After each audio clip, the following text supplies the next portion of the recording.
Ça fait maintenant plusieurs jours que le thermomètre dépasse allègrement les 30 degrés sur la ville de Tours, ayant même atteint les 40 degrés. Mais alors quels sont les endroits les plus chauds de la ville? Nous sommes avec Frédéric Mignoux. Frédéric Mignoux, adjoint au maire de Tours, mais avant tout gérant du bureau d'études Énergio, un îlot de chaleur. Qu'est-ce que c'est? Alors un îlot de chaleur urbain, c'est une concentration extrême des températures, une augmentation extrême des températures par rapport à ce qu'on peut appeler un îlot de fraîcheur urbain. C'est un endroit qui est peu végétalisé, qui a des matériaux qui attirent et gardent la chaleur et qui font qu'on va y constater une température bien supérieure à la température qui est mesurée par Météo France. Eh bien partons à la chasse aux îlots de chaleur dans la ville.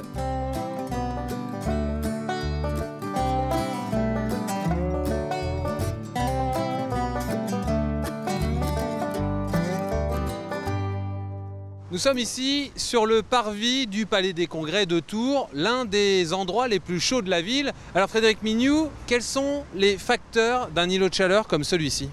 Alors, donc déjà, vous pouvez le constater, c'est complètement dégagé. On n'a pas de végétation. La végétation s'arrête à une cinquantaine de mètres, donc on n'a pas l'effet bénéfique de la végétation. Ensuite, le sol est complètement minéralisé, donc avec un matériau qui absorbe la chaleur et retient la chaleur.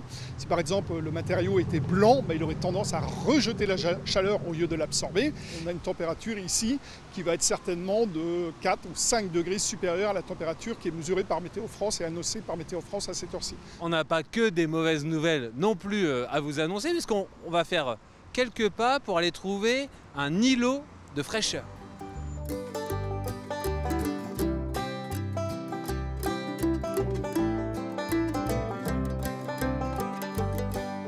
Nous sommes seulement à 150 mètres du parvis du Palais des Congrès, dans les jardins de la préfecture. Et ici, pour le coup, c'est un îlot de fraîcheur. C'est ça, c'est ce qu'on appelle un îlot de fraîcheur urbain. Donc en fait, le différentiel de température entre le parvis du Vinci et le jardin de la préfecture, c'est 7 degrés. Voilà. Donc forcément, on est bien plus à l'aise ici et avec des alliés incommensurables qui sont les arbres, puisque les arbres sont l'équivalent de 5 climatiseurs à eux tout seuls. Le sol, qui permet la pénétration de l'eau de pluie quand il y a de l'eau de pluie et donc qui restitue une forme de fraîcheur. Et donc l'objectif dans nos villes qui sont hélas trop minérales, c'est de déminéraliser les villes de façon à créer des îlots de fraîcheur urbains. Alors en effet, il y a des problèmes de chaleur partout dans les villes, et en particulier ici à Tours, mais il y a également des solutions pour éviter que ces chaleurs au-dessus de 40 degrés ne subsistent. C'est un petit peu la crainte des climatologues.